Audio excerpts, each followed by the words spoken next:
My name is Daniel Blair. I'm a violinist, and this is my confessional. I first soloed with a symphony when I was 13 years old. We played Vivaldi's Concerto for violin. It was a magical experience for me. Since then, I went on to play some very, very difficult repertoire, but my confession is I never upgraded my instrument. This is true. I currently play what amounts to a very, very nice student level violin. And here's the thing, it sounds amazing. Oh, it sounds so good, but it's not that easy to play. It requires a lot of effort. It's not well balanced between the low register and the high register. The neck's too thick. There's just a lot of things that could be improved upon. But I didn't find this out until summer of 2017. I always thought because my violin sounded good and because I could play hard stuff that I never needed to upgrade violin. So we're in Los Angeles visiting my brother. And my wife and I had some time to kill, so we thought, let's just drive around, let's look at the little touristy things, and we were having a blast, and I see this place called Benning Violins. And I'm like, there's a violin maker here.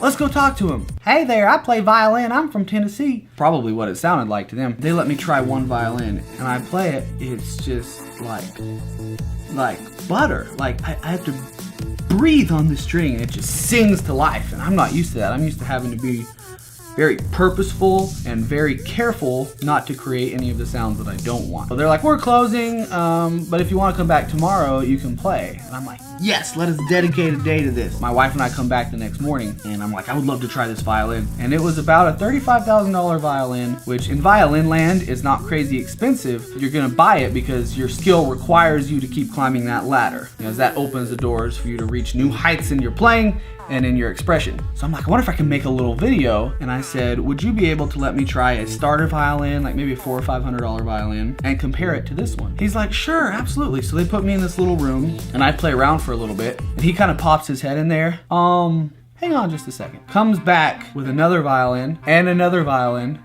this big case of bows. And he's like, just be real careful with them, because they're pretty expensive. Oh yeah, 35 grand is a lot of money. Like, I totally get it. I will be very, very careful. I said, what's the names of these? And he gives me this like whole list of these Italian names that's impossible for me to pronounce. Like, this one's about $250,000, and this one's about $500,000. These bows are each worth between $40,000 and $110,000. This is not at all surprising news. I expected them to be this much. You want me to hold them? Oh, okay. That sounds like a blast. And my wife is holding like her little iPhone. Do not break those violins. The middle one was actually my favorite, the $35,000 one. And the reason is the balance of sound and playability, effortless. The best sound I've ever heard and the easiest violin to play. The $500,000 violin was like riding a great stallion.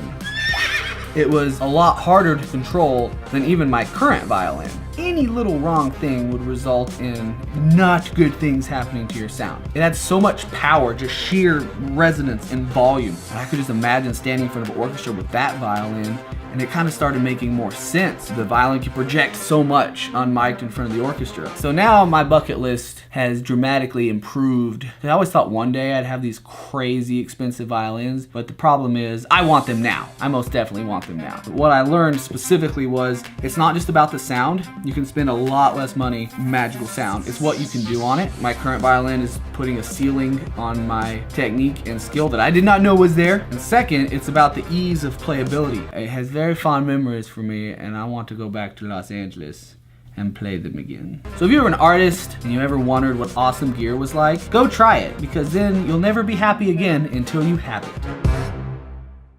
This message is not approved by spouses.